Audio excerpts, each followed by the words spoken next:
nós estamos falando. Enfim, livre-arbítrio é simplesmente uma capacidade emocional que eu tenho de escolher aquilo que eu gostaria de fazer. Uma capacidade emocional que eu tenho de escolher aquilo que eu gostaria de fazer. Pera, então, mas aí ele queria confrontar. Então, eu falei, a pessoa tem que mudar a parte emocional, ele tem que trabalhar. Para depois poder manifestar isso aqui na prática e se tornar uma pessoa que tem a capacidade de confrontar. Perfeito. Entendi. Mas ele não, no momento que ele está agora, ele não tem capacidade emocional, ele não tem a capacidade prática de mudar o comportamento dele. Perfeito, entendi. Ele tem que mudar alguma coisa emocionalmente, e a pessoa que ele agora não tem como fazer isso daqui. Uhum. Essa é uma das coisas que eu mais falo, enfim, que eu mais, enfim, acabo, que eu mais falo, que eu mais oriento, em geral, enfim, obviamente, pessoas,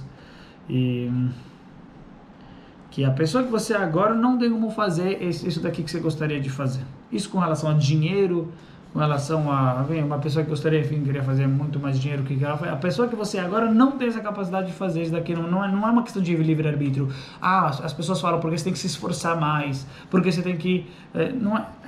a pessoa que você agora não tem essa capacidade de fazer aquilo que você gostaria de fazer. Você tem que mudar a sua pessoa. E, obviamente, que a própria mudança vem através do esforço, sem dúvida. Vem através, mas o primeiro reconhecimento é reconhecer que a pessoa que você agora, na verdade, não tem a pessoa que você agora não tem essa capacidade de fazer aquilo que você, na prática, aquilo que você gostaria de fazer. Uhum.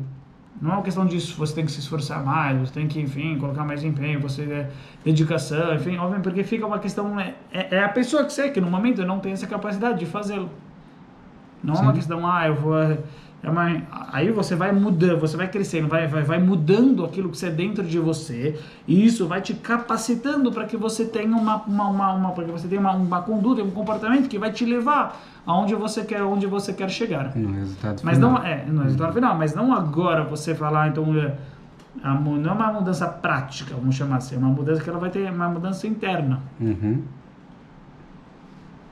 Então acho que fiz aqui, para mim, pelo menos algo que eu cheguei à conclusão e que está muito claro, para mim essa ideia está muito clara, que muitas vezes essa ideia do livre-arbítrio tem que entender corretamente, porque muitas vezes a gente fica achando que a gente vai conseguir mudar, e obviamente que a gente tem um entendimento que o livre-arbítrio é algo prático, uma ação prática, é o tomar uma atitude prática. É isso que eu entendo, que as pessoas entendem que o livre-arbítrio é algo prático, e aí obviamente, como não é, a pessoa sempre fica nessa imaginação, nunca acaba mudando, porque ela nunca consegue mudar na prática, então ela nunca muda, e sempre fica imaginando que, na verdade, isso que ela não está mudando é uma questão que ela que não quis mudar, que ela que, na verdade, não teve a atitude da mudança, que ela que não praticou a diferente. Na verdade, não estava nas mãos dela.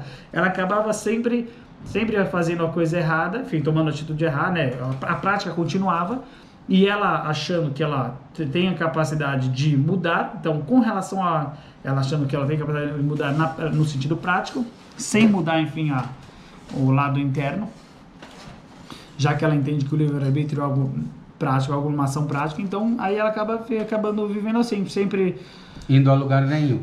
Porque ela sempre repete as mesmas ações, e sempre acha que, na verdade, enfim, ela fala, não, fui eu que tomei essa decisão e acabei errando, enfim, eu tenho que mudar a minha prática, tenho que mudar a minha ação prática, e aí quando ela vai fazer a próxima vez a ação prática, ela acaba errando novamente, porque na verdade ela não tem esse livre-arbítrio, só que ela entende, aí quando ela, enfim, se acalma, enfim, fala, não, foi minha culpa, e aí isso fica um ciclo. Ela achando que a culpa é dela, que na verdade ela não está tendo uma mudança, né? Enfim, que ela que agiu dessa maneira porque ela quis, ela tem essa imaginação, e na verdade não é, e então na verdade ela sempre acaba, enfim, repetindo o erro e nunca mudando algo mais interno, porque ela só está com... E a ideia seria não, que a pessoa que você é agora, você não teria essa possibilidade de ter essa mudança. Tem que mudar algo mais profundo para depois você conseguir ter um resultado, um comportamento, uma conduta melhor. Muito bom. Certo.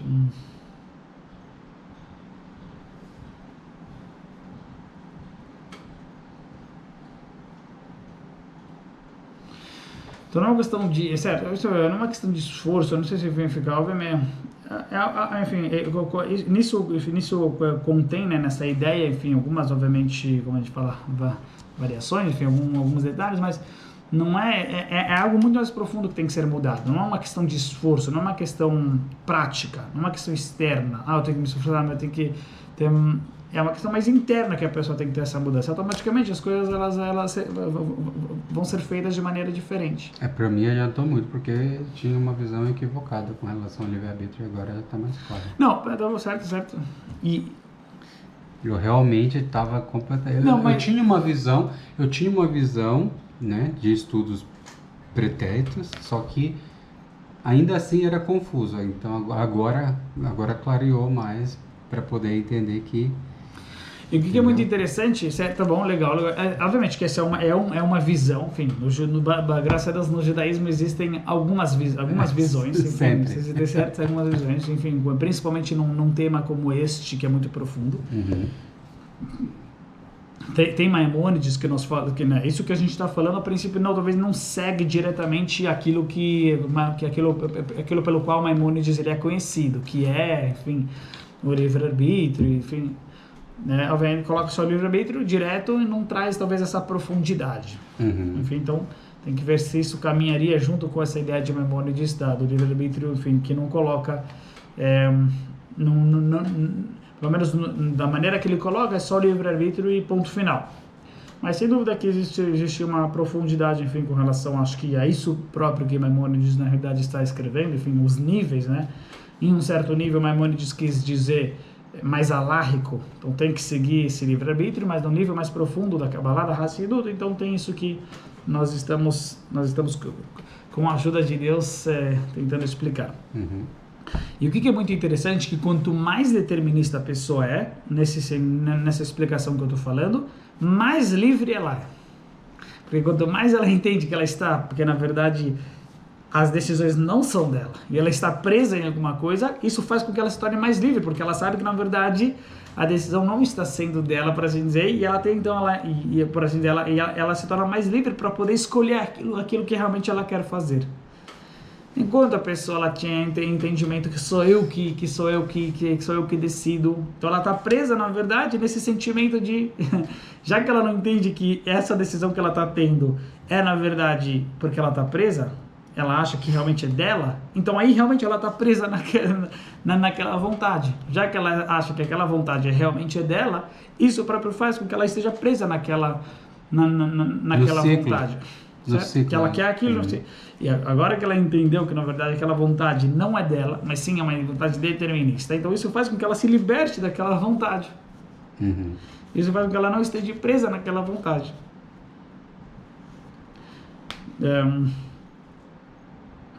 Que na verdade ela entende, enfim, que nós, enfim, transcendemos qualquer tipo de vontade, que nós não estamos presos em qualquer tipo de sentimento, de emoção.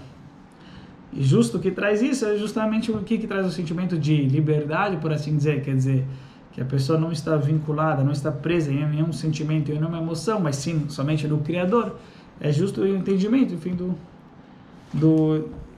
que na verdade qualquer sentimento seria já determinado e não é realmente dela, não é realmente um livre-arbítrio. Tá bom, algo interessante.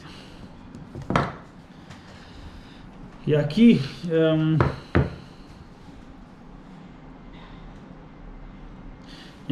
aqui ele traz também mais um versículo, o versículo onde diz é um versículo justamente da Parashá que passou, né? Um versículo muito bonito. O versículo da Parashá que passou, que o versículo nos disse o versículo que estava em Parashat Pará. Agora nós recém lemos Parashat Pará, a Parashá que falava sobre a vaca vermelha, que está ligada com a purificação de uma pessoa que se tornou impura por meio de que ela teve contato com um morto, que ela teve contato com um falecido. E é algo que é super profundo na realidade, né? Enfim, algo que é super... Como né, o próprio Moisés, ele questionou a Deus, como pode ser que uma pessoa que teve contato com algo que é um morto, significa, na verdade, significa um nível máximo de impureza, porque tem a ver com algo que foi criado justo por quem? Pela cobra, pelo pecado de Adão e Eva, pela cobra, que tem a ver com o contrário daquilo daquilo que era o Criador, enfim, daquilo que é o Criador, o nível de Hashem, como ele criou o mundo, o que significa Hashem? Algo que é eterno, algo que é para sempre. Essa definição, enfim, quer dizer, daquilo que é o divino, daquilo que é Hashem, algo que é eterno. Morte significa justo, é o mais oposto de todos, enfim, que tem com relação à ideia de Hashem, a ideia do divino, que seria a vida. Então, por isso, uma pessoa que ela encostou naquilo que é morto, encostou naquilo que não tem vida, isso vai em contra a ideia do divino. É a maior impureza que pode ter. É o contrário de tudo aquilo que é divino. A ideia de divindade é a vitalidade, é viver, a eternidade, vivo. Morto significa justo o oposto. É a maior impureza que pode ter. Então a pergunta é como, e na verdade essa é a maior guerra de todas, a vida e a morte. Porque a vida é o que define o divino, e o que define a impureza é a morte. Por isso, na verdade, enfim, quer dizer, enquanto só vai ter, né, esse é o profeta Elias, né, o profeta Elias, que ele foi o único que não morreu, enfim, porque ele significou que conseguiu fazer essa transformação na matéria, que a matéria não tivesse mais amor, santificou a matéria tanto que não tem nada mais, que não existe mais a morte, não existe mais nenhuma impureza.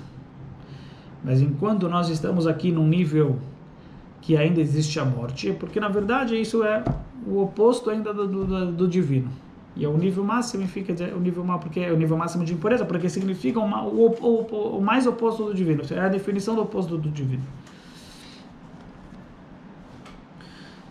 E a pergunta, sem dúvida, é como você tem a possibilidade de purificar a morte, por assim dizer.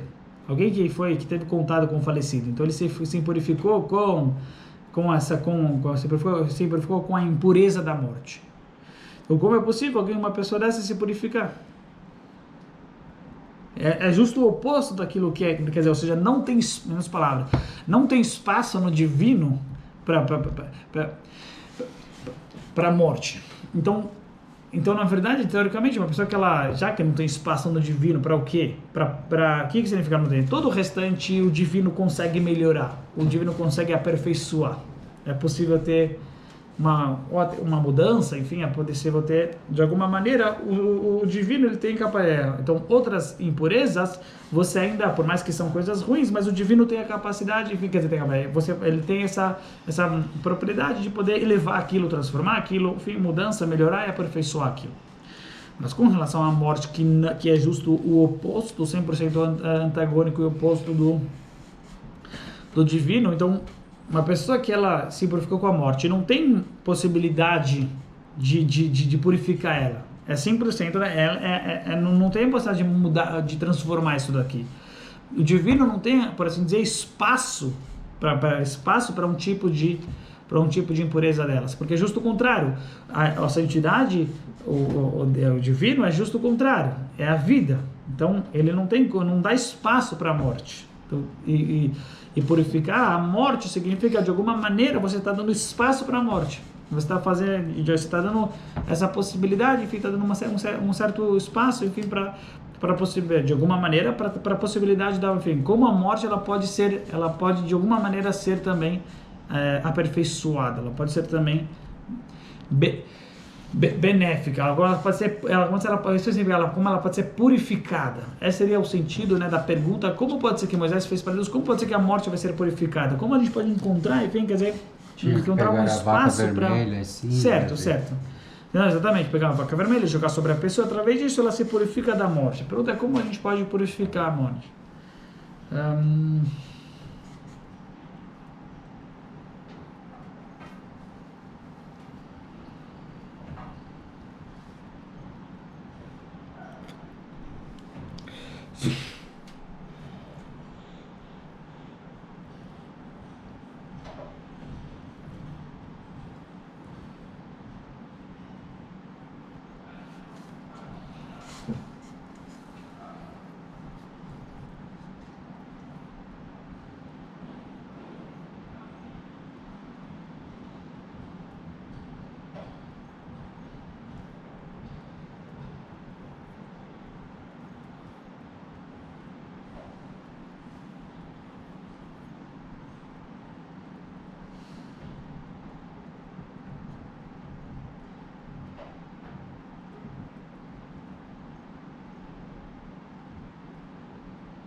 Certo. Bom, a resposta a resposta é de difícil, enfim, compreensão. Enfim, eu também não compreendo, mas pelo menos aqui nós vamos dizer aqui aquilo que a Gemara está, enfim, é só o versículo que a Gemara está nos dizendo. A própria Hassidut descreve que, na verdade, por mais que a Hassidut ela dá várias explicações, enfim, ela, por assim dizer, tenta, vamos chamar assim, quer dizer, isso é uma expressão da própria Hassidut, do próprio Rebbe, que por mais que a Hassidut ela tem, enfim, dá várias explicações e razões, enfim, para toda a ideia da purificação que é feita pela vaca vermelha, dessa transformação que acontece na morte, enfim, esse espaço que é dado para impureza mortal, enfim, para uma pessoa que se impurificou com esse tipo de impureza. Todas essas razões ainda não esclarecem, ainda deixam obscuras os nossos olhos perante esse enigma, perante essa pergunta.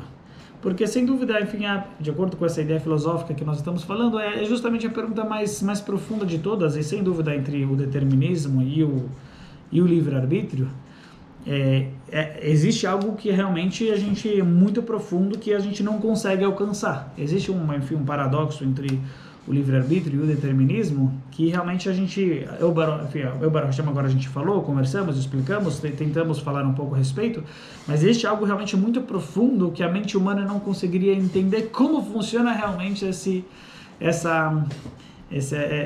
equilíbrio, esse paradoxo entre o livre-arbítrio e o determinismo. Entre a virada do ser humano, o ser humano fazendo uma proibição e Hashem conseguindo purificar aquela proibição. Porque, na verdade, é justamente essa ideia. Quando você fala que tudo é de Hashem, que Hashem que é o que está... Então, isso purifica tudo, por assim dizer. Vaca vermelha seria justamente o entendimento do determinismo no nível máximo, que tudo é o Criador, o ser humano não tem nada, então tudo é Hashem, então isso purifica tudo. A pergunta, obviamente, que se isso tudo é Hashem, então não haveria proibição, por assim dizer. Quer dizer, não é o ser humano que fez, não é o ser humano que agiu. Então, e por outro lado, obviamente, que a gente acredita que tem que tem a proibição, que tem algo que é contra Deus. Então, como funciona isso? Que por um lado tem algo que é contra Deus, e ao mesmo tempo, tudo, na verdade, a própria proibição está nas mãos de Deus. A própria proibição é Deus que está guiando ela. A própria verdade é Deus que está fazendo, por assim dizer, está fazendo. Como se fosse um paradoxo, né? Tem uma haverá por um lado, e a gente está falando, óbvio, por que tem haverá? Porque o ser humano, enfim, que faz a haverá, ele escreve que isso é uma haverá, e por outro lado, a gente está falando, não, que tudo está nas mãos de Deus. Então a própria haverá é Deus que está fazendo, por assim dizer. Então, como funciona isso daqui? Que a purificação por isso, na verdade, por mais que a gente está falando essa ideia da vaca vermelha, a gente está falando que a ideia um pouco seria, o versículo aqui fala para a gente justamente essa ideia, e eu irei remover o coração de pedra de dentro do coração de vocês, e eu darei para vocês um coração de carne. Então eu removerei o coração de pedra da carne de vocês, eu substituirei e colocarei em vocês um coração de carne. De carne. Mais mole, que é mais sensível, que tem sensibilidade. Significando que o quê? Que na verdade é Hashem que está colocando as coisas no nosso coração. Hashem está falando que eu coloquei para vocês um certo coração e eu vou remover, vou dar para vocês outro coração o versículo fala claramente, e eu vou fazer com que vocês sigam nos meus estatutos. Então nós entendemos, quer dizer, anteriormente Hashem deu para a gente um coração e estava fazendo com que a gente não seguisse nos estatutos dele. E agora Hashem está falando, eu vou colocar um coração dentro de vocês, um novo coração, e vocês irão seguir nos meus estatutos. Que graça que tem isso daqui, quer dizer, mas enfim, estou falando sobre Mashiach também, enfim, se fosse uma situação, eu trabalhei, eu me esforcei, eu transformei o meu coração, tudo bem. Eu fui lá e fiz essa transformação, mas aqui a gente está falando que eu vou mudar o coração de vocês. Quando, enfim, na época messiânica, Mashiach chegar, eu vou colocar, e obviamente já agora também, eu vou mudar o coração eu vou substituir o coração de vocês por um coração de pedra, por um coração mais sensível, por um coração de carne. Então, Então significa que na verdade que Hashem, que por assim dizer, que agora no momento Deus está fazendo com que a gente siga, com que a gente, enfim, não estejamos seguindo de alguma maneira os preceitos, as mitzvot. E quando Mashiach chegar, Hashem fala claramente, eu vou fazer com que vocês sigam, vou colocar em vocês um novo coração, um bom sentimento. Olha só, Deus fala claramente, vou colocar em vocês um coração, enfim, que vai ter nele sentimentos espirituais, e vou fazer então com que vocês sigam os meus estatutos, que vocês cumpram as minhas mitzvot e guardem a minha Torá. Então lá Hashem já estabelece, enfim, quer dizer, uma vez que a gente vai ter um coração diferente, isso vai manifestar, isso vai fazer com que a gente tenha também, que a gente vai seguir. Hashem vai colocar dentro da gente por assim dizer, um coração, e vai ser quase que um robô, então, de acordo com isso, enfim, quer dizer, só manifesta, só vai estar, e aí vocês vão seguir na minha Torá e mitzvot.